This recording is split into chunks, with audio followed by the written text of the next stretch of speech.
ஆத்ம நமஸ்தே to all. இந்த tarot ரீடிங்கில் உங்கள் பர்சனுக்கு உங்களை பற்றின ஞாபகம் இருக்கா? உங்களை பற்றி நினைக்கிறப்போ என்ன விஷயங்கள்லாம் அதிகமாக நினைக்கிறாங்க?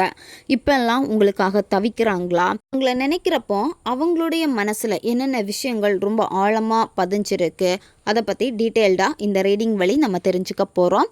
இந்த கார்டு எனர்ஜி கூட கனெக்ட் ஆகிறதுக்காக யாருக்காக இந்த ரீடிங்கை நீங்கள் பார்க்குறீங்களோ அந்த நபரை மனசில் நினச்சிட்டு அவங்களுடைய பேரை 3 வாட்டி கமெண்டில் டைப் பண்ணுங்கள். இந்த கார்டு எனர்ஜி கூட கனெக்ட் ஆயிடுவீங்க. நம்ம சேனலுக்கு நீங்கள் இதான் ஃபஸ்ட் டைம் வரீங்கன்னா மறக்காமல் சப்ஸ்கிரைப் பண்ணிக்கோங்க. பக்கத்தில் இருக்கக்கூடிய பெல் பட்டனையும் கிளிக் பண்ணிக்கோங்க. அப்போ தான் நான் போடக்கூடிய வீடியோஸ் எல்லாமே உடனுக்குடன் உங்களுக்கு நோட்டிஃபிகேஷனில் வந்துக்கிட்டே இருக்கும். உங்களுக்கு எங்கிட்ட பர்சனலாக கிளாஸஸ் எடுத்துக்கணும் அல்லது உங்களுக்கு பர்சனல் டேரோ கார்டு ரீடிங் தேவைப்பட்டுச்சுன்னா இன்ஸ்டா அல்லது மெயிலில் காண்டாக்ட் பண்ணுங்கள். டீட்டெயில்ஸ் எல்லாமே உங்களுக்கு வீடியோ ஸ்க்ரீனில் வந்திருக்கும், செக் பண்ணிக்கோங்க. இப்போது இந்த ரீடிங்கில் நம்ம போகலாம். உங்களை பற்றின ஞாபகங்கள் வரப்போ அவங்களுடைய மனசில் என்னென்ன விஷயங்களை அதிகமாக நினைக்கிறாங்க, அதிகமாக அசை போடுறாங்க அப்படின்னு பார்க்குறப்போ உங்களுடைய கையை அடிக்கடி பிடிச்சி பேசிக்கிட்டே இருந்திருப்பாங்க. இந்த நபர் உங்கள் கையை பிடிச்சி பேசுகிறப்போ அவங்களுக்கு ஒரு ஆறுதலாக இருந்திருக்கும். அவங்க ரொம்ப ரொம்ப ஹாப்பியாகவும் இருந்திருப்பாங்க. நீங்கள் எப்போவுமே உங்கள் பர்சன் கூட போகிறப்போ அவங்க கையை பிடிச்சிக்கிட்டே போகிறது, அதே மாதிரி கையை பிடிச்சிக்கிட்டு தான் பேசுகிறது, இந்த மாதிரி எல்லாம் சின்ன சின்ன விஷயங்கள் செஞ்சுருக்கீங்க. அந்த சின்ன சின்ன விஷயங்கள் கூட அவங்களுக்கு ரொம்ப ரொம்ப பிடிச்சிருக்கு.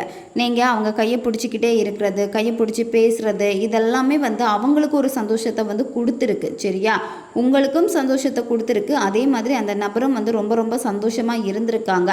இப்போ ஏதாச்சும் ஒரு கப்பில் உங்கள் பர்சன் பார்க்குறாங்க, அவங்க கையை பிடிச்சிட்டு ஒன்றா கை கோர்த்து போகிற மாதிரி இருக்குது அப்படின்னா உங்களுடைய ஞாபகங்கள் தான் உங்கள் நபருக்கு வருது. ஏன்னா உங்கள் கூட இருந்த அந்த ஒரு சின்ன நிமிடங்கள் அப்படியே அவங்களுக்கு போகுது. நீங்கள் உங்கள் பர்சன்கிட்ட பேசுகிறப்ப ரொம்பவும் குழந்தைத்தனம் மாதிரி நீங்கள் பேசியிருப்பீங்க, குழந்தைத்தனம் மாதிரி பிஹேவ் பண்ணியிருப்பீங்க. இதெல்லாம் அவங்களுக்கு பிடிச்சிருக்கு. சரியா? நீங்கள் செய்யக்கூடிய ஒவ்வொரு விஷயத்தையும் அவங்க வேடிக்கை தான் பார்த்துருக்காங்க. அவங்க எப்போவுமே சொல்லுவாங்க உங்ககிட்ட ஒரு விஷயத்த, நீ எதுக்குமே பயப்பட மாட்டேங்கிற, என்னை பார்த்து கூட உனக்கு பயமே வர மாட்டேங்குது அப்படின்னு சொல்லுவாங்க. உங்கள் பர்சன்கிட்ட ரொம்ப கம்ஃபர்டபுளாகவும் நீங்கள் ஃபீல் பண்ணியிருக்கீங்க. அந்த கம்ஃபர்டபுளாக ஃபீல் பண்ணனால தான் எந்த ஒரு விஷயத்துக்கும் பயப்படாமல் ஓப்பனாகவே நீங்கள் அவங்கக்கிட்ட பேசுகிறதா இருக்கட்டும், உங்களுக்கு பிடிச்ச விஷயங்களை நீங்கள் செய்கிறதா இருக்கட்டும், இதெல்லாமே உங்கள் நபருக்கு ரொம்ப ரொம்ப பிடிச்சிருக்கு. உங்கள் பர்சன் உங்ககிட்ட இருந்து ஏதாவது ஒரு விஷயத்த புதுசாக கற்றுருப்பாங்க. நீங்கள் அதே மாதிரி உங்கள் நபருக்கு புதுசாக ஒரு விஷயத்த கற்றுக் கொடுத்துருக்கீங்க. அது புதிய ஹேபிட்டாக இருக்கும். அப்படி இல்லைன்னா நீங்கள் லேர்ன் பண்ண ஏதாவது ஒரு விஷயத்த அவங்களுக்கு சொல்லி கொடுத்துருப்பீங்க. லாங்குவேஜாக இருக்கட்டும், இந்த மாதிரி ஏதாவது ஒரு சில விஷயங்களை டெய்லியுமே அவங்களுக்கு நீங்கள் கற்றுக் கொடுக்குற மாதிரியே இருந்திருக்கும். உங்கள் நபர் உங்ககிட்ட பேசுகிறப்ப எல்லாமே சொல்லியிருப்பாங்க, டெய்லியுமே உங்ககிட்ட ஏதாவது ஒரு விஷயத்த நான் கற்றுக்கிட்டே இருக்கேன், டெய்லியுமே எனக்கு நீ புதுசாக தெரிஞ்சுக்கிட்டே இருக்க, இந்த மாதிரி சொல்லியிருப்பாங்க. இப்போ நீங்கள் சொல்லி கொடுத்த சில விஷயங்கள் தான் அவங்க வாழ்க்கையில் ரொம்ப ரொம்ப உதவியாக இருக்குது. இப்போ அதெல்லாம் நினைக்கிறாங்க. நீங்கள் சொல்லி கொடுத்த சில விஷயங்கள்னால தான் உங்கள் பர்சனுடைய லைஃப்பும் மாறி இருக்கு. எப்போவுமே அதுக்கு ஒரு நன்றி உணர்வோடு தான் உங்கள் நபர் இருக்கிறாங்க. சரியா? ஏன்னா அவங்களுடைய லைஃப் மாறுறதுக்கான காரணமே நீங்கள் தான். இப்போல்லாம் உங்கள் பர்சனுடைய மோசமான நிலைமையில், அதாவது அவங்களுடைய மைண்டு சரியில்லாத நேரத்தில் யாருமே பெருசாக அவங்களுக்கு அந்த கேர் எதுவுமே கொடுக்கல. நீங்கள் கொடுத்த அந்த கவனிப்பு கூட யாருமே கொடுக்கல. அதுதான் இப்போ நினைக்கிறாங்க. என்னென்னா அவங்கள நீங்கள் என்னத்தான் அவங்க கஷ்டமான சூழ்நிலையில் இருந்தாலும் விட்டுற மாட்டீங்க. அவங்கள அந்த இடத்துல நல்லா கேர் பண்ணியிருக்கீங்க. அவங்க மைண்டை நீங்கள் ரிலாக்ஸ் பண்ணியிருக்கீங்க. அவங்களுடைய மைண்டு எப்படி இருக்குன்னு பார்த்து அவங்களுக்காகவே கவனித்து நீங்கள் ரொம்ப ஆறுதலாக உங்கள் நபருக்கு இருந்திருக்கீங்க.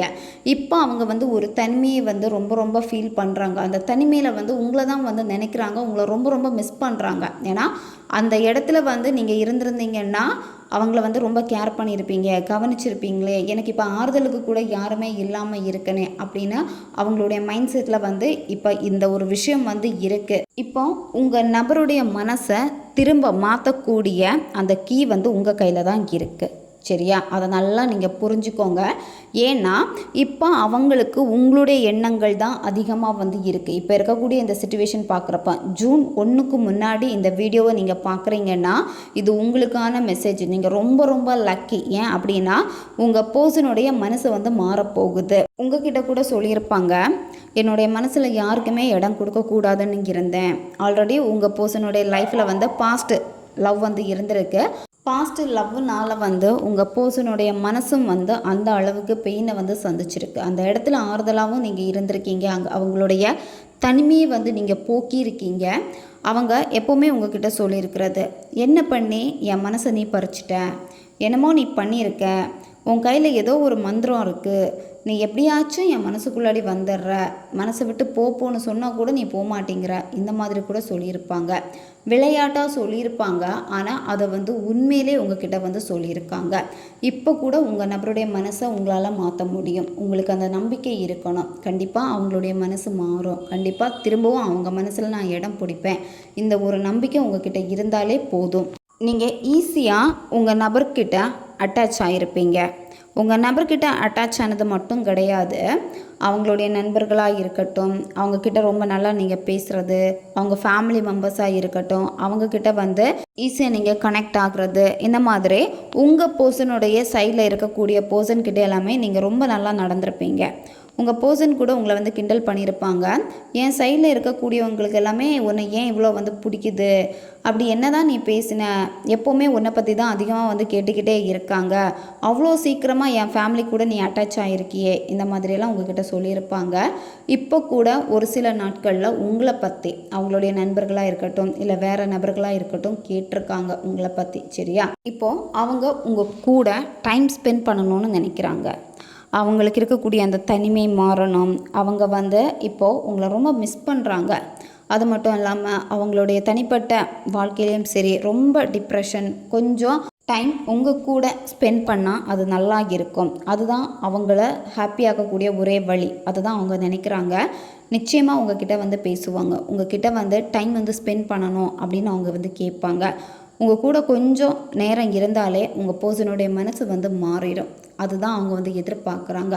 உங்ககிட்ட கொஞ்சம் பேசணும், கொஞ்சம் நேரம் உங்கள் கூட இருக்கணும், அவங்களுடைய மனசில் இருக்கக்கூடிய பாரம் எல்லாமே இறங்கணும், உங்கள் தோளில் கொஞ்சம் நேரம் சாஞ்சு கொஞ்சம் நேரம் அவங்க வந்து அப்படியே படுத்திருக்கணும்.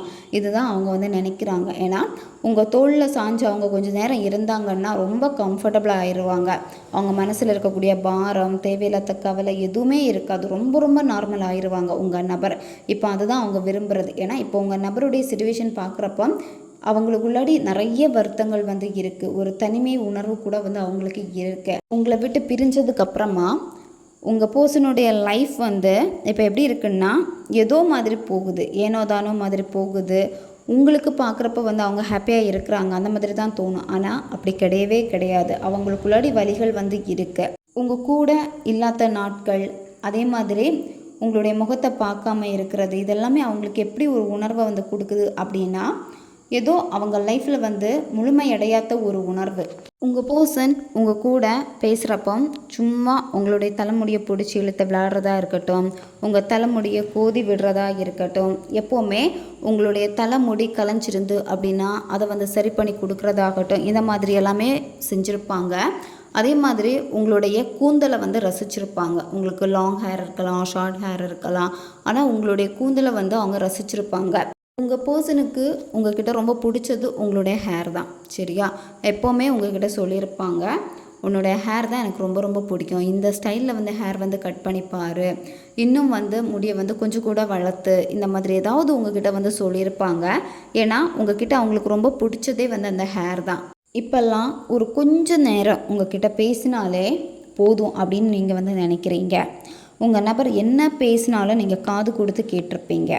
அவங்க வந்து சண்டை போடுறதா இருக்கட்டும், இல்லை நல்லா சந்தோஷமாக பேசுகிறதா இருக்கட்டும், நீங்கள் அவங்கக்கிட்ட அதிகமாக பேசியிருக்க மாட்டீங்க. அவங்க அதிகமாக பேசணும் அதுக்காக தான் நீங்கள் வந்து ஏங்குறீங்க.